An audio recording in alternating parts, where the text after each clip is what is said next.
برادران کرام، آج کے دور کا ہمارا سب سے بڑا المیہ پوری امت کے لیے، امت مسلمہ کے لیے ان کے اتحاد کا پارا پارا ہو جانا ہے۔ یہ وہ امت ہے جس کے بارے میں قرآن کریم نے یہ فرمایا تھا کہ انما المؤمنون اخوۃ فاصلحوا بین اخویکم، تمام ایمان لانے والے آپس میں ایک دوسرے کے بھائی ہیں، ان میں اختلاف ہو تو تمہارا کام یہ ہے کہ ان کے درمیان صلح کرا دیا کرو۔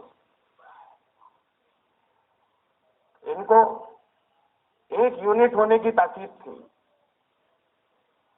یہ اختلاف جو چاروں طرف ہیں، بہت سی باتوں پر، کوئی مسئلہ ایسا نہیں جس پر نہیں ہے اختلاف۔ مسلک کی بنیاد پر اختلاف ہیں، زبان کی بنیاد پر ہیں، علاقے کی بنیاد پر ہیں کہ ہم کس علاقے کے رہنے والے ہیں اور یہ کس علاقے کے ہیں، لوگوں میں نسب کی بنیاد پر ہیں کہ ہم کس نسب کے ہیں، دوسرا کس نسب کا، تہذیب کی بنیاد پر ہے، علاقائی تہذیب کی بنیادوں پر۔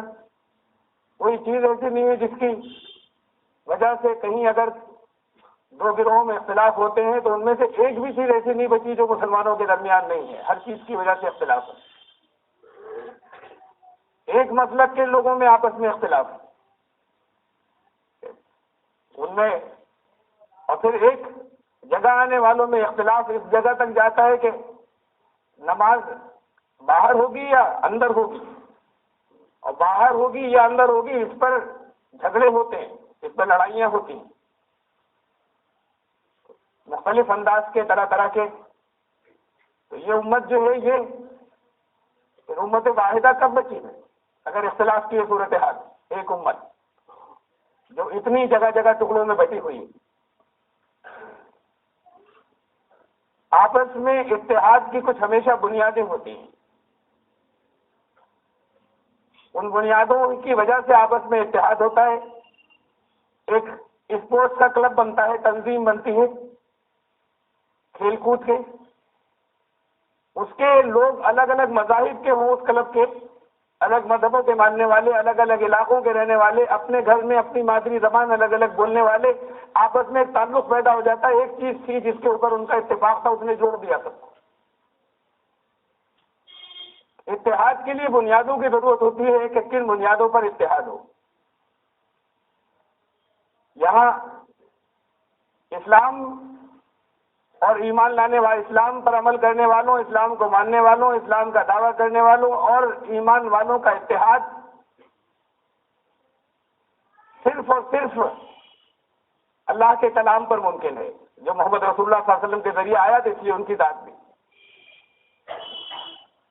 اللہ کے قانون کی بنیاد پر، اس کو ماننے کی بنیاد پر ایمان لانے والے ہوئے، ورنہ ایمان لانے والے ہیں ہی نہیں۔ جب اسے مانا تو ایمان والے ہوئے، یہ ہے اصل بنیاد اور سب سے پہلی بنیاد۔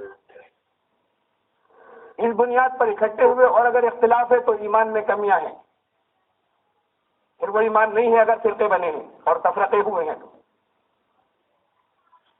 اور پھر اگر کبھی بھی جو اختلافات 1000 سال سے چلے آ رہے ہیں مختلف بنیادوں پر، اگر کبھی قیامت تک حل نہیں ہوں گے، اگر واپس اسی بنیاد پر اکٹھا نہ ہوئے جو اللہ نے نازل فرمائی ہے، اور جس کی اتباع کا حکم تمام ایمان لانے والوں کو بھی دیا ہے اور رسول کو بھی دیا ہے۔ یعنی رسول اپنی مرضی سے کوئی چیز نہیں کہتے، بلکہ اللہ نے جو کچھ نازل فرمایا ہے اس کی اتباع رسول پر بھی فرض تھی کہ وہ اس کی پیروی کریں اور دوسروں کو بتائیں۔ صرف یہ ایک بنیاد ہے اتحاد کی، اس کے علاوہ نہیں ہے کوئی بنیاد۔ اب صورتحال یہ ہے، اور اس اتحاد کے سمبل، مظاہر، علامتیں، نشانیاں، پرتیک تھے مسجدیں، حرم شریف، تمام دنیا کے لوگوں کا جہاں اجتماع ہوتا ہے۔ مسجدیں وہ جہاں چھوٹے لیول پر سب محلے والے اکٹھے ہوتے ہیں، جمعے کی مساجد جہاں کچھ اور جگہوں کے بہت سے لوگ مسجد میں اکٹھے ہوتے ہیں، یہ اتحاد کی علامتیں تھیں یونٹی کی. یہاں یہ اتحاد کی علامتیں بھی ٹوٹ کر سارا پارا ہو گئی. مسجدیں بہت سی اس لیے بنتی ہیں کہ ہم اپنے طریقے سے نماز یہاں نہیں پڑھ سکتے، اس لیے نہیں مسجدیں بنتی. مسجد تو بنانا بڑی اچھی بات ہے اور ضرور بنائیں اور ضرور تعمیر کریں، لیکن ہم ہلکے آمین نہیں کہہ سکتے یا ہم زور سے آمین نہیں کہہ سکتے. یہاں پر تو مسجدیں اس لیے نہیں بنتی ہیں اور نئی تعمیر ہوتی ہیں کہ ہم ایسے کرنا چاہتے ہیں، فلاں جگہ ایسے نہیں کر سکتے. یعنی بس اس مسجد میں فلاں لوگوں کا داخلہ منع ہے. کہیں کہیں تو باقاعدہ بورڈ لگے ہوتے ہیں کہ کن کن کا داخلہ کن منع ہے اس مسجد کے اندر. مسجدوں میں لوگوں کے داخلے، ایک مسجد میں دوسرے بہت سے ایمان لانے والوں کے داخلے منع ہے. ایک مسجد میں بہت سے ایمان لانے والے اپنی مرضی کے مطابق نہیں کر پا رہے، دونوں کا ہم دوسری مسجد بنائیں گے. تو مسجدیں نشانیاں بن گئی 12 ٹکڑے ٹکڑے ہونے کی، جو اتحاد کی علامت تھی. یہ بریلیوں کی مسجد ہے، یہ دیوبندیوں کی مسجد ہے، یہ اہل حدیث کی مسجد ہے، یہ اہل قرآن کی مسجد ہے، یہ فلاں کی مسجد ہے. مسجد جو ہے اسلام سے مسجدیں ٹکڑے ٹکڑے ہو گئی. بس اتنا غنیمت ہے کہ بیت الحرام کے اور کعبۃ اللہ کے ٹکڑے نہیں ہوئے. وہاں بھی کچھ مظاہر کبھی کبھی آ جاتے ہیں. کبھی تاریخ پہلے سنا تھا، اللہ کا شکر ہے ختم ہو گیا. اب نہیں ہوتا کہ مصلی بھی کہیں ہو جایا کرتے تھے، الگ الگ فرقوں کی الگ الگ نمازیں وہاں بھی ہو جاتی تھی. الحمدللہ وہ اب نہیں ہوتا تو وہ اس کے ٹکڑے. لیکن دل اگر بٹے ہوئے ہیں فرقوں کے اندر تو پھر وہ سامنے سے ایک عمارت کے نظر آنے کے باوجود بھی ٹکڑے ٹکڑے. یہ ایک بھائی دوسرے بھائی کے لیے بھلائی چاہتا ہے، اصلاح چاہتا ہے، اور اس اصلاح کے لیے اور اس بھلائی کے لیے آپس میں دلوں کو جوڑنے کے لیے خدا اللہ موجود ہے ہر جگہ. آپ کے کمرے کی تنہائیوں کے اندر بھی موجود ہے. نمازیں وہاں پڑھ لیتے، اسے وہاں یاد کر لیتے، مسجد میں کیوں بلایا؟ یہ اجتماعیت اور یہ اتحاد کی ایک علامت تھی، جہاں آپس میں ایک دوسرے کے دکھ درد بھی بڑھ سکے. خالی ساتھ میں کھڑے ہو کے نماز تھوڑی پڑھنا تھا. جہاں ایک دوسرے کی پریشانیوں کو سمجھ سکے، جہاں ایک دوسرے کے مسائل کا حل کر سکے.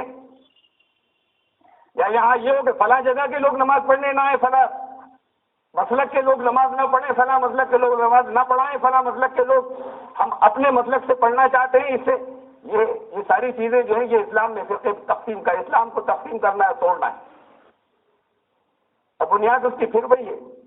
اسے مرض کہا ہے قرآن نے، یہ دلوں کی بیماریاں ہیں. اور مرض کی شفا کا صرف ایک نسخہ ہے جسے قرآن نے شفا، قرآن کریم نے قرآن کو شفا کہا.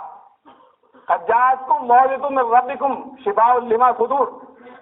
تمہارے رب کی طرف سے جو واعظ آیا ہے اور جو نصیحت آئی ہے تمہارے پاس، وہ تمہارے سینوں کے، تمہارے دلوں کی بیماریوں کے لیے شفا ہے. وہ اور اس نسخے شفا کا اگر استعمال نہیں کریں گے، نسخے کو اپنے جیب میں رکھ کر بیٹھ جائیں گے. آپ دوا لائیے حکیم سے اور ڈاکٹر سے، اور بیماروں نسخے کو رکھے رہیں 1 مہینے تک اپنی جیب کے اندر، اور کہیں کہ شفا نہیں ہو رہی. نسخے کو استعمال کرنا ہے. نسخے شفا استعمال نہیں کرتے، سارا مسئلہ یہ. نسخے کو استعمال نہیں کریں گے اور رکھیں گے تو چاہے دنیا کے بڑے سے بڑے ڈاکٹر کا نسخہ آپ کے پاس رکھو، اس سے شفا نہیں ہوا کرتی. یہ اس نسخے کو جب استعمال کریں گے، اور جنہوں نے استعمال کیا تھا ان کے درمیان میں جو اتحاد کا منظر تھا وہ یہ تھا کہ حضرت عائشہ صدیقہ بہت بڑی فقیہ تھیں اپنے دور کی، اور کبار صحابہ یعنی بڑے بڑے صحابہ مسائل پوچھنے کے لیے ان کے پاس تشریف لاتے تھے حضرت عائشہ سے. یعنی امت میں نبی اکرم صلی اللہ علیہ وسلم کے بعد اگر سب سے بڑا کوئی فقیہ تو حضرت عائشہ ہے، اس کے بعد دوسروں کا نمبر آتا ہے خاتون. ان کی علمی محفلیں تھیں، جہاں محفلوں سے مطلب کے ساتھ نہیں بیٹھتی تھی پردے، لیکن لوگ ان سے دین کے مسائل پوچھنے آتے علمی مجلس سے. ایک حضرت فاطمہ زہرا کا مزاج تھا، مزاج ہے الگ الگ. دین کے کسی مسئلے کی جو رسول کے جسم کا حصہ ہے، ان کی ذات کا حصہ ہے، کوئی دین کا مسئلہ ایسا ممکن ہے کہ جس سے ان کو واقفیت نہ ہو علم دین کی اور تزکیے اور علم کے اعتبار سے. وہ بہت دور رہتی تھی، کسی کی نہ آواز سنے نہ کسی کی آواز.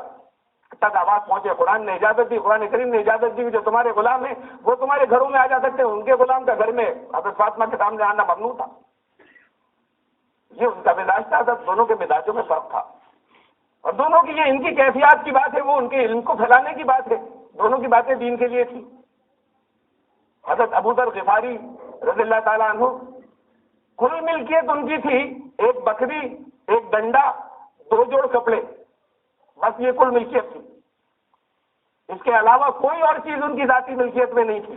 کہتے تھے حرام ہے اس کے علاوہ پھر کچھ اور میرے لیے ملکیت, اس لیے کہ میری ضرورتوں کے لیے کافی ہے. بکری کا دودھ پی لیتا ہوں, کوئی اور راستے کی کوئی پریشانی ہوتی, جھاڑنا ادھر ادھر کرنا, وہ ڈنڈا ہے میرے پاس, اس کے لیے لاٹھی ہے, اور 1 جوڑ کپڑا پہنتا ہوں اور 1 دھو لیتا ہوں. اس سے علاوہ ہر چیز میرے لیے ضرورت سے زائد ہے. اور ان کا مزاج یہ تھا کہ وہ بڑے بڑے صحابہ پہ وہ ڈنڈا لے کے دوڑتے تھے باقاعدہ ان کی پٹائی کرنے کے لیے کہ تم سب ضرورت سے زیادہ اکٹھا کر رہے ہو. یہ ان کا مزاج تھا. اور صحابہ کرام میں حضرت عبد الرحمن بن عوف بھی تھے, حضرت عثمان غنی بھی تھے. حضرت عبد الرحمن عشرہ مبشرہ میں سے تھے. وہ 10 لوگ جو نبی کریم صلی اللہ علیہ وسلم کے سب سے زیادہ قریبی تھے, مقرب, ان میں سے جن کا اعلان کر دیا تھا سب کے سامنے پہلے ہی سے ایڈوانس میں کہ یہ تو جنتی ہیں. ان کا جب انتقال ہوا تو ان کا اثاثہ, ان کا جو سونا تھا وہ کدالے سے کاٹ کاٹ کر تقسیم کیا گیا. جنگ تبوک کا موقع آیا, تعاون کی ضرورت پڑی, جس کے پاس مال تھا اس نے تعاون دیا حضرت عثمان نے,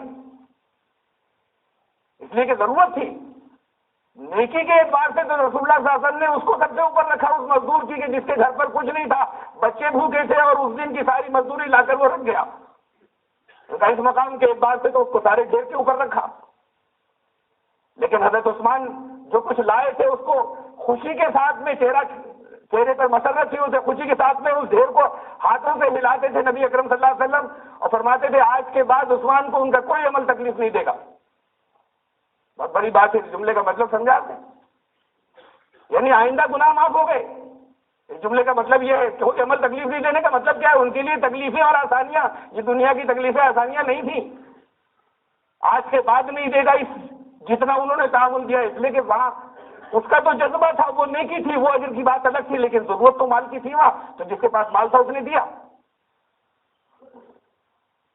یہ صحابہ کے اندر مزاجوں کا اختلاف تھا. ایک حضرت ابو ذر غفاری تھے, حضرت عثمان اور حضرت عبد الرحمن تھے, اور دونوں یہ سب کے سب بے پناہ مقرب تھے نبی اکرم صلی اللہ علیہ وسلم. اور ان کے اس مزاجوں کے اور سوچ کے انداز کے اختلاف پر, یہ صرف آپ مسئلے کا اختلاف کر لیں, مسائل کا اختلاف, ان کے اس مسائل اور مسئلے کے اختلاف سے آپس کے اندر کسی طرح کی کوئی ایک دوسرے کے لیے تنگی نہیں تھی, اور سب ایک بینر کے نیچے اکٹھے تھے. صحابہ ان کے اندر فرقے نہیں تھے. اور یہ آخری درجے کی مثالیں جو میں نے پہلے بھی یہاں مختلف خطبوں میں دی ہے کہ حضرت عبداللہ ابن مسعود ان 4 صحابہ میں سے ایک تھے جن کے بارے میں رسول اللہ صلی اللہ علیہ وسلم نے فرمایا قرآن ان سے سیکھنا. یعنی یہ ان کا تفکر کا درجہ تھا قرآن پہ غور و فکر کرنے کا, کہ دوسرے صحابہ سے کہا تھا قرآن ان سے سیکھنا. اور مکمل قرآن ان کے پاس تحریری شکل میں ہاتھ سے لکھا ہوا اپنے پاس موجود تھا, جسے ہم کہتے ہیں کہ حضرت عبداللہ ابن مسعود کا نسخہ قرآن کا. اور اس نسخے کے بارے میں ہمیں معلوم یہ ہے, تاریخ یہ کہتی ہے کہ اس میں وہ سورہ اخلاص پر قل هو اللہ احد اس کے اوپر ختم ہو گیا تھا, بعد کی 2 سورتیں اس میں نہیں تھی, قل اعوذ برب الفلق قل اعوذ برب الناس. اور ان کا مسلک یہ تھا کہ یہ دونوں صورتیں قرآن کا جز نہیں ہیں, یہ اللہ کی طرف سے ہی نازل ہوئی ہیں, لیکن یہ پناہ مانگنے کے لیے دعائیں ہیں, یہ قرآن کا جز بن کر نازل نہیں ہوئی. کسی صحابی نے ان کو کافر نہیں کہا, یہ اس سے بڑی کوئی مثال ممکن نہیں. کسی صحابی نے ان کو کافر نہیں, گمراہ نہیں کہا. کسی صحابی نے ان سے دوری اختیار نہیں کی, گمراہ کی بھی چھوڑ دی. یہ بھی اتنی بات بھی نہیں, غیر جانبدار بھی نہیں. رسول اللہ صلی اللہ علیہ وسلم نے فرمایا تھا قرآن ان سے سیکھنا, قرآن کے استاد انہی کو بنائے رہے. یہ اختلاف تھا کہ استاد کی اس بات سے ہمیں اتفاق ہو گئی, اس رائے میں وہ اکیلے تھے. میں احتیاط کے طور پہ یہاں اس بات کو بھی عرض کر دوں کہ مجھ سے بعض علماء نے توجہ دلائی کہ حضرت عبداللہ ابن مسعود نے بات کو اپنی اس رائے سے رجوع کر لیا تھا. یہ شروع میں ان کی یہ رائے تھی، لیکن بعد کو بعض علماء نے توجہ دلائی کہ انہوں نے رجوع کر لیا تھا. میں نے تحقیق نہیں کی اور ان کی بات کو مان لیا، کر لیا ہوگا. اتنے دنوں کی بات میں کر رہا ہوں جتنے دن رجوع نہیں کیا تھا. کیا کسی نے کافر کہا؟ یعنی بات کو رجوع کر لینے کا مطلب کچھ عرصے تو کہتے تھے. اتنے عرصے میں کسی نے کافر کہا، کسی نے گمراہ کہا، کسی نے ان سے کہا کہ اب یہ استاد نہیں رہیں گے ہمارے. اس درجے کی وسعت تھی یہاں پر. تب امت بنتی ہے اور تب اتحاد پیدا ہوتا ہے. اور یہ ساری اتحاد کی بنیاد ہمیشہ اللہ کا نازل کیا ہوا کلام ہی ہو سکتی ہے. اللہ کے نازل کیے ہوئے کلام اور نبی کریم صلی اللہ علیہ وسلم کی سنت اور اس کی تشریحات کے بعد آگے غور کرنے والے آگوں میں بات کو آنے والوں میں بعض مسائل میں اختلافات ہوئے ہوں گے. یہ ممکن ہی نہیں کہ نہ ہو. غور و خوض کرنے میں بعض چیزوں کے اندر، مسائل کے اندر اختلاف ہو جائیں گے، ہوئے. ان حضرات کے اختلاف کرنے کے اندر کبھی ان کی وجہ سے کبھی تفرقہ نہیں ہوا، فرقے نہیں بنے. حضرت امام شافعی رحمۃ اللہ علیہ بغداد گئے ایک مرتبہ حضرت امام حنیفہ کے انتقال کے بعد. اس مسجد میں نماز پڑھنے کے لیے گئے جس میں حضرت امام حنیفہ نماز پڑھاتے تھے. لوگوں نے، وقت کے بڑے امام تھے، لوگوں نے انہیں آگے کیا کہ نماز آپ پڑھائیں. ان کے مسلک میں آمین زور سے کہنا تھا. حضرت امام شافعی کے امام ابو حنیفہ کے نہیں تھا. ان کے مسلک میں ہاتھ اوپر باندھنا تھا بجائے ناف پر باندھنے کے. حضرت امام حنیفہ کے مسلک میں ہاتھ نیچے باندھنا تھا. ان کے مسلک میں رفع یدین کرنا تھا. رکوع جاتے وقت بھی کانوں تک ہاتھ اٹھانا، رکوع سے کھڑے ہوتے وقت بھی کانوں تک ہاتھ اٹھانا. رفع یدین کہتے ہیں اسے. حضرت امام شافعی کے مسلک میں یہ تھا، حضرت امام حنیفہ کے مسلک میں نہیں تھا. انہوں نے پوری نماز اس حضرت امام حنیفہ کے مسلک سے پڑھائی. حضرت امام شافعی اگر غلط سمجھتے اسے تو وہ نہیں کرتے. غلط کا اختلاف نہیں تھا، یہ صحیح و غلط کا، یہ خالی افضل و غیر افضل کی بات تھی. ان کے احترام میں انہوں نے ان کا کہ یہ وہ بھی نیکی ہے، وہ بھی صحیح ہے، وہ بھی درست ہے، اتنا افضل نہ صحیح، لیکن یہ کہ ان کے احترام میں ایسی بات کروں گا. آج یہ فرقے اس کے بعد بنے. پھر فرقے یہیں تک نہیں رہ گئے. سب سے خطرناک چیز جو اس میں آئی، بات کو ان کے فرقوں کے بننے میں ان ائمہ نے فرقے نہیں بنائے تھے. سب سے خطرناک چیز جو بات کو اس کے اندر داخل ہوئی، بات کے لوگوں کی رائے، چاہے وہ کسی اجتہادی غلطی کی وجہ سے ہو، جان بوجھ کر چاہے نہ ہو، کہ اگر کسی سارے مسائل میں زندگی بھر اگر کسی ایک امام کے پیچھے نہیں رہے تو گناہ ہو جائے گا. بس یہ 4 امام ہیں امت کے اندر بڑے بڑے، ان 4 میں سے کسی ایک ہی کی ہمیشہ زندگی بھر پابندی کرنی ہے. اور اگر ان کی پابندی نہیں کی تو نفس کی پیروی ہو جائے گی. لوگ آسان آسان چھانٹ لیں گے اگر اجازت مل گئی تو، جو دوسری جگہ سے جو آسان مسئلہ ہے اسے لے لیں گے. تو اگر نفس کی پیروی ہو جائے گی، اور نفس کی پیروی گناہ ہوتا ہے. نفس کی پیروی کی یہ تعریف، یہ ڈیفینیشن خود ساختہ ہے، نہ قرآن میں نہ حدیث میں، بلکہ قرآن و حدیث کے خلاف ہے. رسول اللہ صلی اللہ علیہ وسلم کی مشہور سنت ہے کہ 2 جائز کاموں میں، جائز لفظ ضروری ہے، 2 جائز کاموں میں جب اختیار دیا جاتا تھا، حکم ہوتا تھا تو چاہے جو کو وہ کرنا ہے انہیں، اور جب اختیار دیا جاتا تھا 2 جائز کاموں میں تو آسان کو اختیار کرنا. اب ساتھ میں یہ بھی کہتے ہیں جنہوں نے یہ مسئلہ بتایا کہ ہر قیمت پر کسی ایک ہی کی سننا ہے اور کسی دوسرے کے حساب سے عمل نہیں کرنا ہے، وہ ساتھ میں یہ بھی بتایا کہ یہ بھی ماننا ضروری ہے کہ حق پر وہ بھی ہیں. تو جب حق پر ہیں، یا تو یہ کہ یہ حق پر نہیں ہے، اور حق پر ہیں تو کر سکتے ہیں عمل سے. یہ نفس کی پیروی نہیں ہوگی، یہ سنت کی پیروی ہوگی. بہت مشکل دور ہے. لوگ نفل اور سنت، نوافل اور سنتیں اور مستحب کو تو چھوڑیے، فرضوں پر، فرائض پر عمل نہیں کر پاتے. اس میں اگر کسی نے آسانی کی وجہ سے کسی مسئلے کو اختیار کر لیا تو یہ رسول اللہ صلی اللہ علیہ وسلم کی سنت ہے. ہاں، یا یہ طے کریے کہ وہ غلط ہے، یہ ساتھ میں مت کہیے کہ وہ بھی حق ہے اور یہ بھی حق ہے. وہ غلط ہے اسے مت کرنا. ان امام صاحب نے اتنا غلط بتایا تھا. اب اس سے یہ ہوا کہ لوگوں نے جب تلاش تو ختم ہو گئی، ہمارے امام صاحب یہ، ہمارے یہ، ان کے امام صاحب یہ، ان کے امام صاحب یہ، ان کے امام صاحب جو فرمایا ہے ہمیں عمل کرنا ہے. کہیں اگر اختلاف ہوتا تو لوگ تلاش کرتے صحیح کیا ہے، حق کیا ہے، خود ڈھونڈتے، خود کوششیں کرتے، وہ تب ختم. اب تو ہمیں گروؤں کی طرح پیروی کرنی، ہندوؤں کے گروؤں کی طرح. کہ جو ہمارے گرو نے، یہ ہماری پارٹی ہے، یہ پارٹیاں بن گئی، یہ فرقے بن گئے، یہ انہوں نے نہیں بنائے تھے. اب کسی قیمت پر ادھر نہیں، دوسرے کی جو ہمارا ہے اس کے حساب سے کرنا ہے. بات ختم ہو گئی کہ آپ اس کی گنجائش ختم، اس کی بات، اس کی ضرورت لوگوں کی زندگی سے ختم ہو گئی، کم از کم اس حد تک مسائل جاننے کی حد تک. وہ تو ہم لے لیں گے جو کچھ انہوں نے، حضرت ہمارے امام صاحب نے فرمایا کہ صحیح کیا ہے، غلط، صحیح اور غلط جاننے کی گنجائشیں ختم ہو گئی. یہ اس کے بعد اس سے بات اور آگے چلی. پھر درمیان میں اس سے پچھلے لوگوں کے بارے میں تو میں نے یہ عرض کیا کہ یہ سہون ہوا ہوگا، یہ جان بوجھ کر کوئی انہوں نے فرقے نہیں بنائے ہوں گے، لیکن مسئلے کو ایسے سمجھا کہا انہوں نے. لیکن اس کے بعد کے حصے کو ہم نہیں کہہ سکتے کہ یہ سہون ہوا یا جان بوجھ کر نہیں ہوا. اس کے بعد کا وہ حصہ آیا کہ جہاں پر اس گروپ کے لوگوں نے یہ کہنا شروع کیا کہ خبردار تم کچھ اور جاننے کی کوشش مت کرنا، جو ہم کہیں وہ کرنا، کوشش بھی مت کرنا، سننا بھی مت دوسروں کی بات. ہم بتا رہے ہیں تمہیں قرآن بھی سمجھنے کی ضرورت نہیں ہے، تمہیں نبی کریم صلی اللہ علیہ وسلم کی حدیثیں بھی دوسروں کے سننے کی ضرورت نہیں. جو دین کا جو صحیح راستہ ہم بتا رہے ہیں، قرآن کو سنو گے، سمجھنے کی کوشش کرو گے، گمراہ ہو جاؤ گے. بات یہاں تک آ گئی. جو ہدایت کے لیے جو چیز آئی تھی وہ گمراہی کا لیبل لگا اس کے اوپر کے اس کو کوشش کریں گے تو گمراہ ہو جائیں گے. یہ آپس میں دل ٹوٹتے. اب اس کی گنجائش بھی ختم ہو گئی کہ کسی کو یہ سمجھا سکیں کہ قرآن شریف کیا کہہ رہا ہے. رسول اللہ صلی اللہ علیہ وسلم نے کیا فرمایا؟ کچھ نہیں، ہمارے فلاں بزرگ، ہمارے فلاں بڑے نے یہ کہا، بات ختم. اب سمجھنے سمجھانے کی گنجائش سے بھی ختم. تو پھر فرقے ختم ہونے کی گنجائش قیامت تک کے لیے ختم ہو گئی جب تک اس حصے کو نہیں توڑے. وہ روکتے تھے کفار مکہ، مشرکین مکہ لوگوں کو روکتے تھے ان کی بات سننے مت جانا محمد کی صلی اللہ علیہ وسلم، گمراہ ہو جاؤ گے. لوگ نہیں سننے جاتے تھے اور پھر کیوریوسٹی، تجسس آتا تھا بہت، پھر ایک دن چپکے سے جا کے سنتے تھے اور ان کے ہو جاتے تھے. سننے کے بعد دل بدلتے تھے کہ بات تو یہ حق کہہ رہے ہیں، وہ ہمیں گمراہ کیا گیا تھا. سننے سے اس لیے روکا جاتا ہے کہ پھر حق دل میں بیٹھ جائے گا.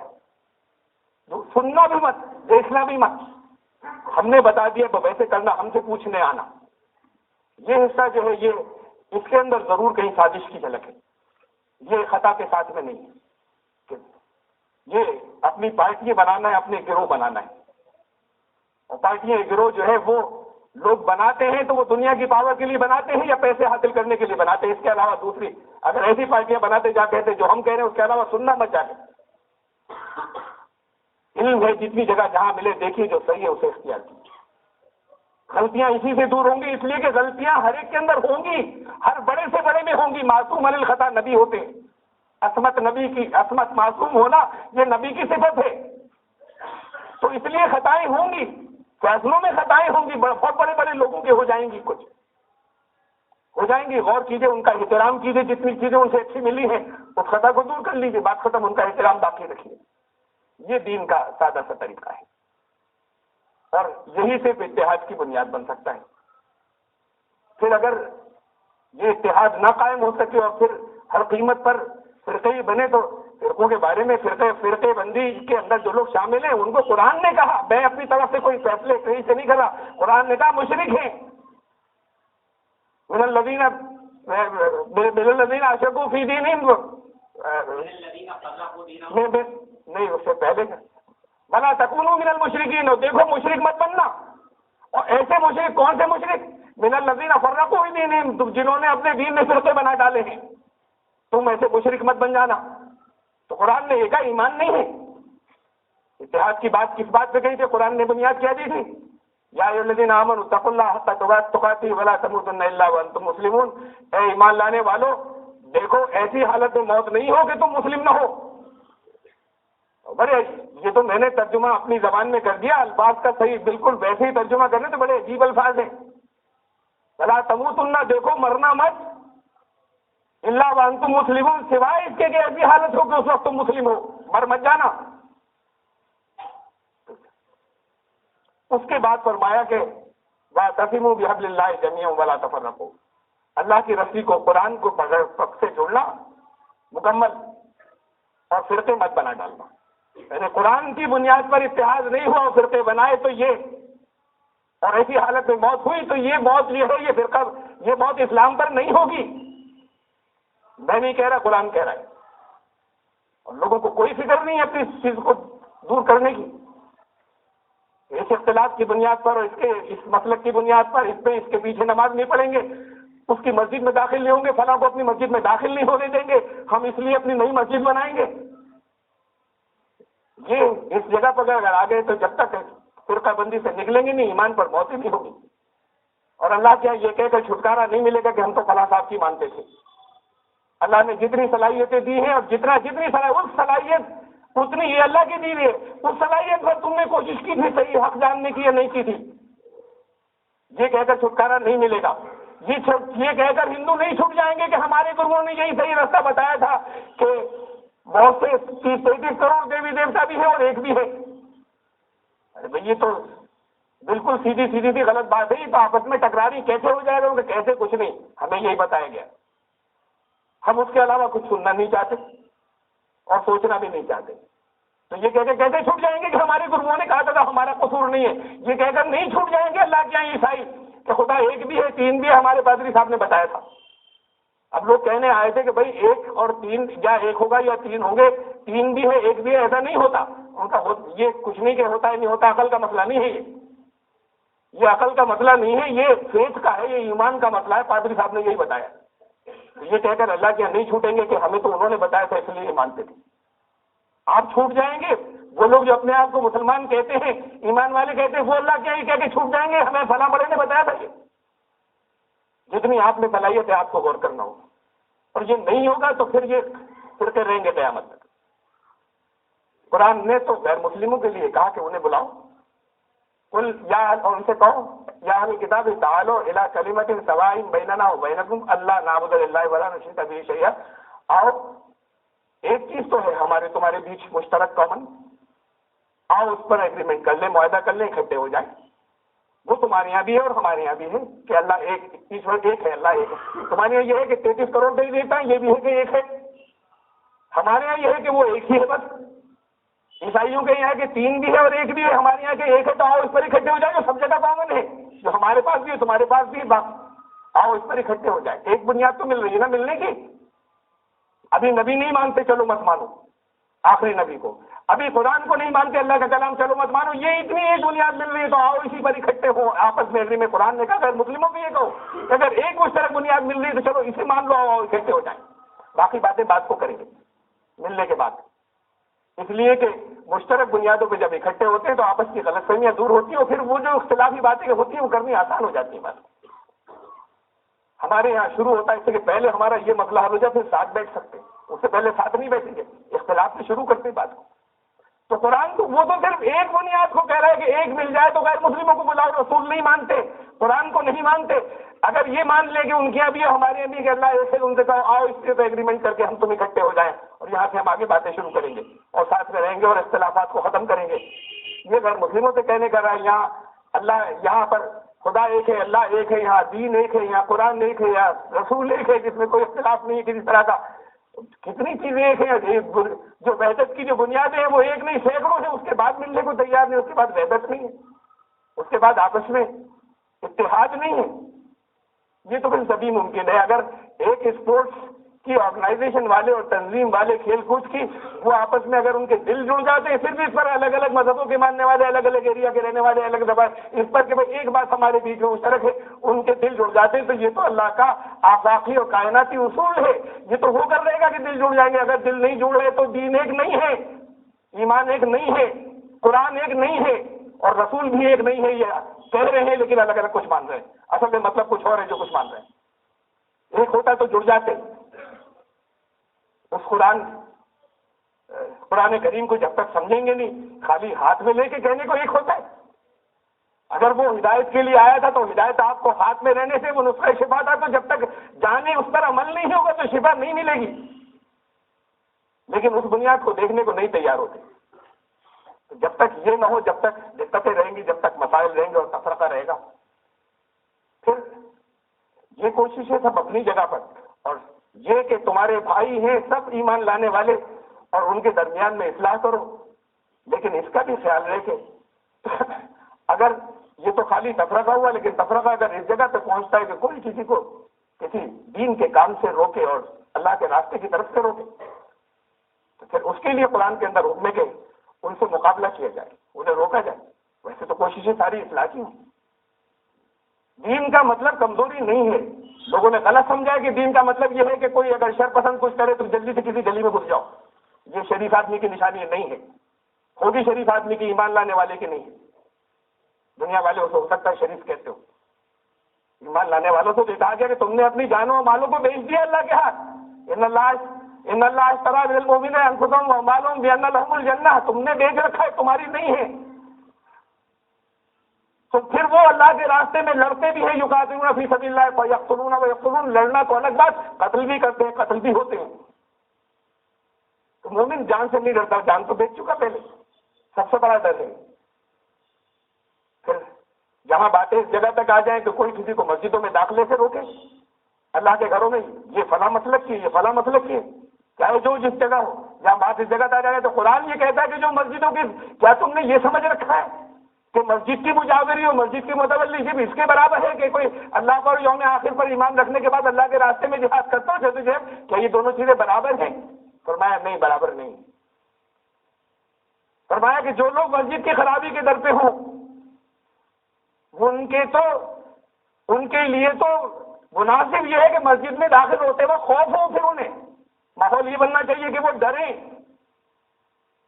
کہ پھر وہ اس کے اندر داخل ہوتے ہوئے انہیں خوف ہوا کرے. جو لوگ مسجدوں کی خرابی کے اس میں اور وہاں پر نمازوں اور اختلافات کے اندر اگر بات کرتے ہو تو پھر مسجدوں میں جاتے ہوئے ڈرا کرے. پھر یہ ماحول بننا چاہیے.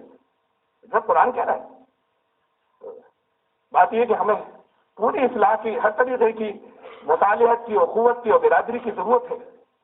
اور لوگوں کو قرآن سے جوڑنے، قرآن کی بنیاد کے بغیر اختلافات دور نہیں ہوں گے. لیکن اگر اختلاف اس سے آگے بڑھ کر پھر کہیں دین کے راستے میں رکاوٹ بنتا ہے تو اس رکاوٹ کو دور کرنا ضروری ہے. اور اس رکاوٹ کے اندر کمزوری کوئی ایمان کی بات نہیں ہے. ایمان لانے والے کو کسی سے ڈرتے نہیں ہیں کسی سے. یہ بیلنس ہے، یہ توازن ہے جو دین نے دیا ہے.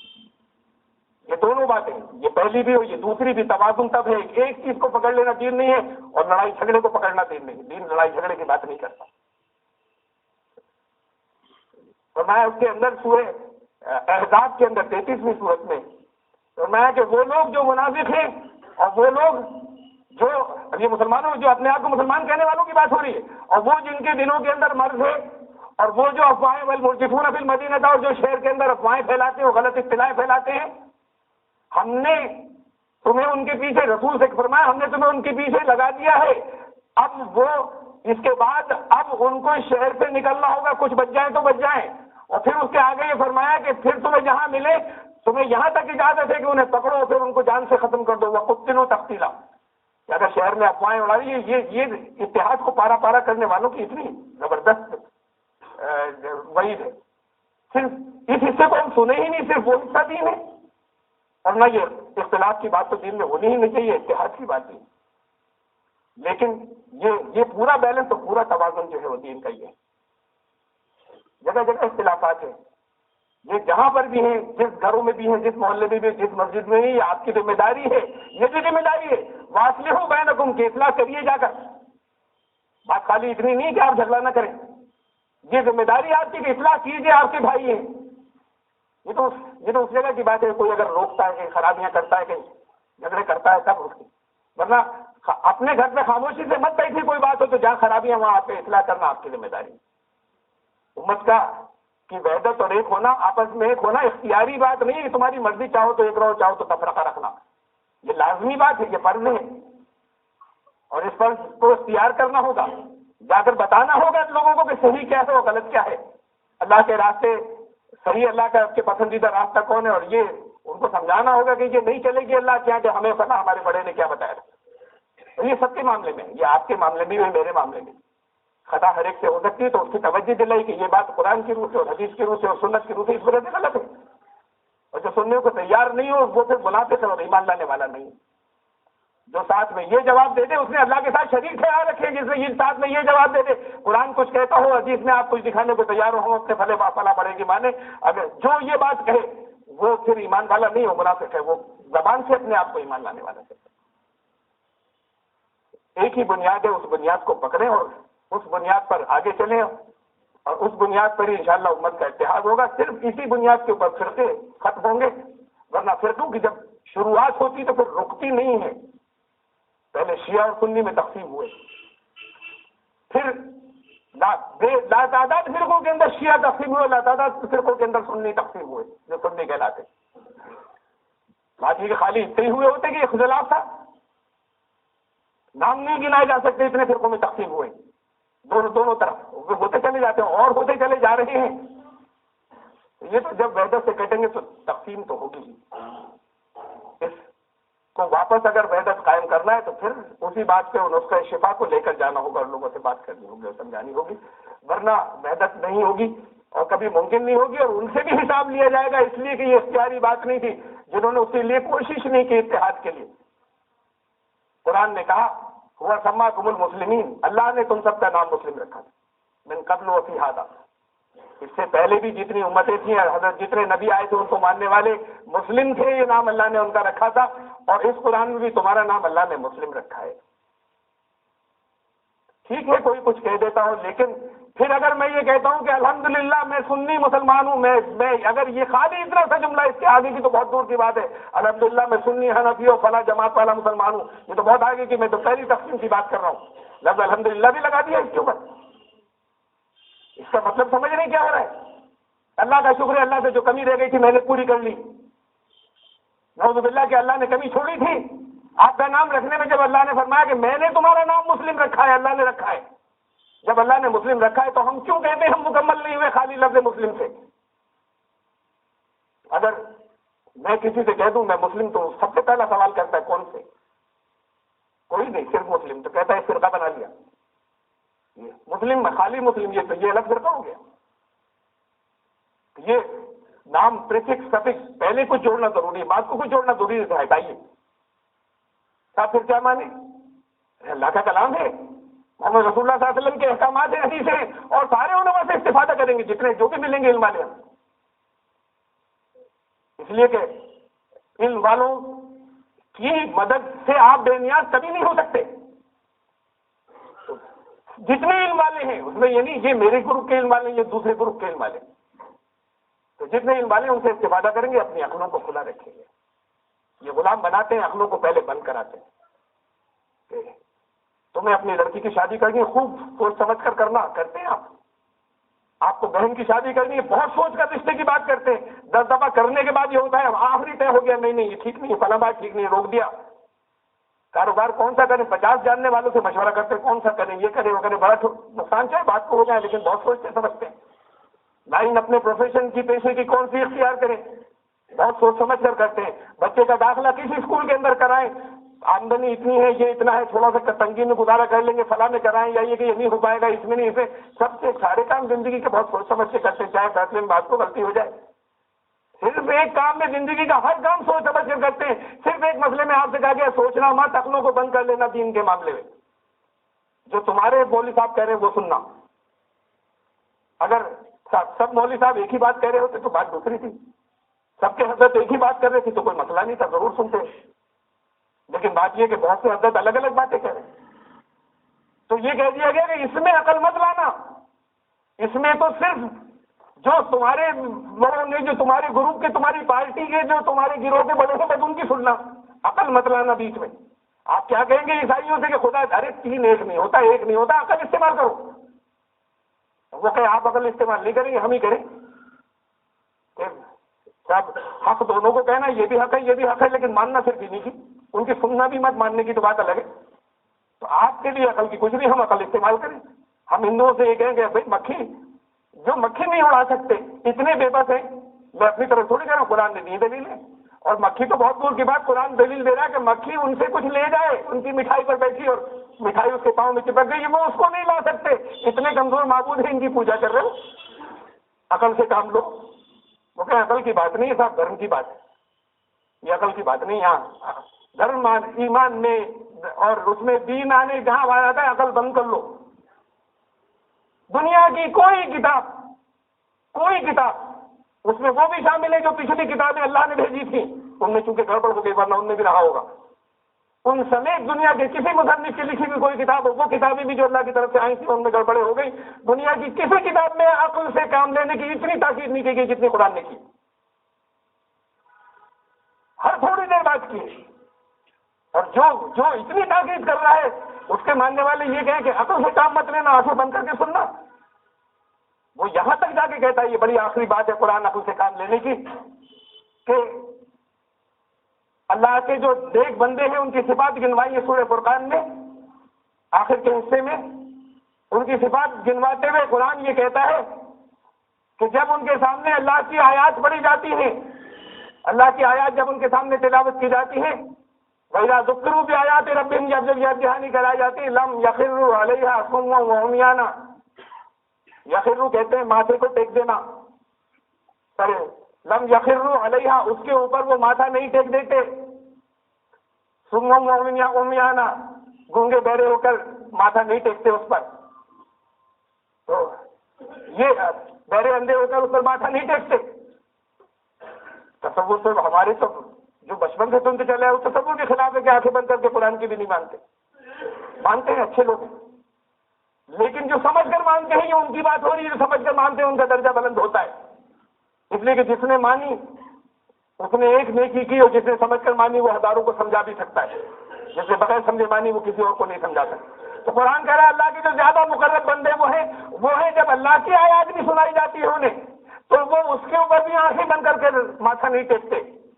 اب جگہ جگہ ترجموں میں، اب تصور کے خلاف ہے نا، آپ نے بعض ترجموں میں تو میں نے دیکھا یہ تک کر دیا کہ ترجمہ یہ کر دیا اس کا کہ اس کی طرف سے اندھے بہرے نہیں ہو جاتے، جب اللہ کی آیات انہیں سنائی جاتی ہے تو اس کی طرف سے اندھے بہرے نہیں ہو جاتے۔ عربی میں یہ مطلب نہیں ہے اس کا، لم جو لوگ عربی یہاں جانتے ہوں گے ان سے پوچھیں، یا پھر اس آیت کا کسی عربی جاننے والے سے الگ الگ ایک لفظ کا مطلب پوچھ لیں۔ لم مانے نہیں، یخروا وہ ماتھا ٹیک دیتے ہیں، وہ ماتھا نہیں ٹیک دیتے، لم یخروا علیہا اس پر۔ اگر یہ ہوتا کہ اس کی طرف سے نہیں ہو جاتے تو انہا آتا اس کی طرف سے نہیں ہو جاتا، اس کی طرف سے اندھے گونگے بہرے نہیں ہو جاتے، اندھے بہرے نہیں ہو جاتے، یہ نہیں کہا کہ اس کی طرف سے اندھے بہرے نہیں ہو جاتے، یہ کہا اس پر اندھے بہرے ہو کر ماتھا نہیں ٹیکتے، سمجھ کر مانتے ہیں۔ یہ تو قرآن نے آخری درجے کی بات کہی کہ یہ ہے اصل درجہ، اتنی عقل کی تاکید کی قرآن نے کہ اس قرآن کی بھی سمجھ کر جو مانتے ہیں وہ زیادہ اونچے بندے ہوتے ہیں اللہ کے، جو آنکھیں بند کر کے سب ماتھا نہیں ٹیکتے۔ اور اس کے ماننے والے یہ کہیں کہ آنکھیں بند کر کے ماننا، یہ سکھانے والے وہ ہیں جو اپنی تجوریاں بھرنا چاہتے ہیں لوگوں کو ورگلا کر، کس چیز کے پیسے نہیں لیتے، دین کے کس کام کے پیسے نہیں لیتے، کون سا دین کا کام ہے جس کے پیسے نہیں لیے جاتے؟ نماز پڑھانے کے پیسے لیے جاتے ہیں، نکاح پڑھانے کے پیسے لیے جاتے ہیں، اور کوئی مطلب کہیں آپ بلائیے کہ ذرا اچھی باتیں لوگوں کو بتا دیجیے بات کریں، اس کے پیسے لیے جاتے ہیں۔ کون سا کام ہے بغیر پیسوں کے کرا کر دیکھیے کوئی بھی، وہ جو لوگوں کی یہ پھیلانا تھا، یہ عام کرنا تھا، لوگوں کی مدد کرنی تھی، تو پھر تجوریاں بھرنا ہے خالی سے۔ تو یہ، اور اگر یہ لوگ یہ نہ کہا جائے کہ عقل کا استعمال کرو تو پھر تجوریاں نہیں بھریں گی، پھر خود بھی کچھ کرنا ہوگا اپنے کمائی کے۔ بہرحال یہ ہے کہ اپنے اس اختلاف کو دور کرنے کے لیے یہ ہے کہ عوام کو یہ سمجھائے کہ قرآن سے جوڑنا ہے، اور قرآن کو جیب میں رکھ کے نہیں گھومنا ہے، یعنی خالی جلدان میں کرنے اور خالی تلاوت بڑی برکت کی چیز ہے، اجر اور چیز ہے، ہدایت اور چیز ہے۔ قرآن ہدایت کے لیے آیا تھا۔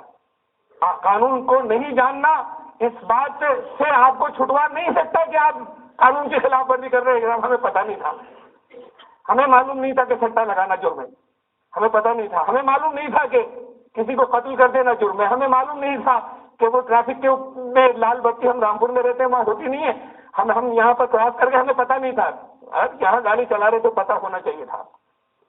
تو قانون کا نہیں جاننا جو ہے وہ کوئی دلیل نہیں ہوتی، نہ یہ کوئی دلیل ہوتی کہ ہمیں ہمارے کس نے کیا بتایا ہے۔ اگر اپنی عقلوں کو کھلی رکھیے، عقل بند کریں گے دین نہیں بچے گا، ایمان کی بہت سی چیزیں چلی جائیں گی، عقلوں کو بند کریں گے اصل میں تو قرآن ہی کے خلاف ورزی ہو جائے گی۔ اللہ تعالیٰ آپ میں بھی اتحاد پیدا فرمائے، اور وہ لوگ جو اس بات کو نہیں سمجھ رہے ہیں کوشش کریں کہ ان کے اندر اخوت پیدا ہو اور ایک امت پیدا ہو، اور وہ جس وجہ سے ٹکڑے ٹکڑے ہیں اس وجہ کو ختم کیا جائے، سب مسلم ہو اس سے ہٹ جائیں، باقی سب چیزوں سے لوگ ہٹ جائیں۔ جتنے نام ہم نے خود ساتھ میں جوڑے ہیں، کون ہے مسلمانوں میں جو اہل قرآن نہیں بننا چاہتا؟ اہل قرآن کا لفظی مطلب کیا؟ قرآن والے۔ کون ہے جو کہے گا کہ میں قرآن والا نہیں بننا چاہتا؟ کون ہے جو اہل حدیث نہیں بننا چاہتے؟ اہل حدیث کا مطلب حدیث والے کون مسلمانوں میں کہہ دے گا کہ میں حدیث کو میں غلط سمجھتا ہوں؟ اور کون ہے جو اہل سنت والجماعت نہیں بننا چاہتا؟ وہ یہ جو زبان جو لفظ کے اعتبار سے کہہ دے کہ صاحب میں جماعت میں نہیں رہنا چاہتا، میں سنت کو نہیں ماننا چاہتا. اہل یہ تو لفظوں کے مانے ہوئے، لیکن اہل قرآن کچھ اور ہیں، اہل حدیث کچھ اور ہیں، اہل سنت والجماعت کچھ اور ہیں، ایسی اور بھی بہت سے نام کچھ اور ہیں. اصل میں تو ہر مسلمان اہل قرآن ہوتا، ہر مسلمان اہل حدیث بھی ہوتا، ہر مسلمان اہل سنت والجماعت بھی ہوتا، لیکن نام کے ساتھ میں ٹکڑے لگانے کے کچھ الگ خاص مطلب ہیں. یہ مطلب فرقے پیدا کرتے ہیں، اور یہ اللہ کے لگائے ہوئے نام کے ساتھ میں اضافہ ہے، ایڈیشن ہے اللہ کے رکھے ہوئے نام کے ساتھ میں. آپ کہیے نا پھر کیا مانیں گے؟ ارے قرآن کو مانیں گے، رسول اللہ صلی اللہ علیہ وسلم کی باتیں سنیں گے، مانیں گے، اور علماء سے استفادہ کریں گے جو بھی ملیں گے. یہ پھر صحیح راستہ ہے، یہ اتحاد کی بنیاد ہے، اختلاف کو ختم کرنے کی چیز ہے. اللہ تعالیٰ ہمیں بھی اختلاف دور کرنے کی توفیق عطا فرمائے. یہ تمام بوسنیا میں کچھ ہوا، چیچنیا میں کچھ ہوا، مسلمان کو یہ تو ہے کسی جگہ کچھ ہو جائے، کہیں وہ بھی مسلمان جو کچھ غلطیاں کر رہے ہیں اس کے باوجود انہیں تکلیف پہنچتی ہے. ہر مسلمان کے دل کے اندر ایسا ہوتا ہے جیسے اس کے گھر میں کچھ ہو گیا. ان کے ساتھ میں ان کو جب ستایا جاتا ہے تو کوئی کنڈی کھٹکھٹا کے نہیں پوچھتا کہ تم بریلوی ہو یا دیوبندی ہو. مسلمان ہیں وہ تو ایک سمجھ کے مار رہے ہیں، ایک سمجھ کر ظلم کر رہے ہیں. اور یہاں بھی جب تک پتہ نہیں ہے فرقے تب تک دکھ ہو رہا ہے. اپنے تھے، اپنے تو تبھی رہیں گے جب یہ نام ہٹ جائیں گے، ورنہ جیسے پتہ چلے وہ مارے گا، اچھا ہوا مارے گا. جب نام معلوم ہوتا، جب تک نام نہیں معلوم ہوتا تب تک کہیں کچھ ہو تو دکھ ہوتا ہے. ہمارے تھے تو ہمارے تو سب تب ہوں گے جب یہ نام ہٹیں گے ساتھ، ورنہ ہمارے نہیں بچیں گے. اور وہ ان کی ابتدائی دنیا کے اندر دوسرے نمبر پر ہے تعداد میں. اور ذرا یہ بھی ذرا سے افسوس اور فکر کی بات ہے کیوں دوسرے نمبر پر ہے، اب تک پہلے نمبر پر ہونا چاہیے تھا. اور ہوں گے انشاءاللہ. آج بھی دنیا کے اندر سب سے تیزی سے پھیلنے والا دین اسلام ہے، آج بھی ہو جائیں گے. پہلے نمبر پہ عیسائی، دوسرے نمبر پہ یہ بات کو باقی دوسرے آتے ہیں، لیکن دوسرے نمبر پہ جو ہے دنیا میں کوئی جگہ ایسی نہیں جا ستائے نہیں جاتی. اور وہ بھی جہاں پر اکثریت میں وہاں پہ پھر دوسرے ملک آ کر ستاتے. اتنی بڑی تعداد یہ ستائیے اس قابل ہے کہ انہیں ستایا جائے. ایک ایمان لانے والا 50 پر بھاری ہوتا ہے، سب بھاگ جاتے ہیں اس کے آگے. اور یہ دنیا میں دوسرے نمبر پر ہے، ساری قوموں سے دب جاتے ہیں، اس لیے کہ دوسرے نمبر پر نہیں ہے. یہ تو وہ فگر ہے، وہ آنکڑے ہیں، اصل میں تو بڑے چھوٹے چھوٹے سے ٹکڑے ہیں جو بنے ہوئے ہیں. یہ چھوٹے چھوٹے سے ٹکڑے ختم کیجئے. نام ختم کرنا ہوگا اپنے نام کے آگے لگا، ورنہ ختم نہیں ہوں گے. اور اپنی اصلاح کرنی ہوگی، قرآن سے اور ویدت کی بنیاد سے جڑنا ہوگا. اور یہ اپنے تک مت رکھیں، کوشش کیجئے کہ یہ اصلاح پھیلے آگے اور لوگوں تک پہنچے اور لوگ واقعی امت جو ہے ایک امت بنے.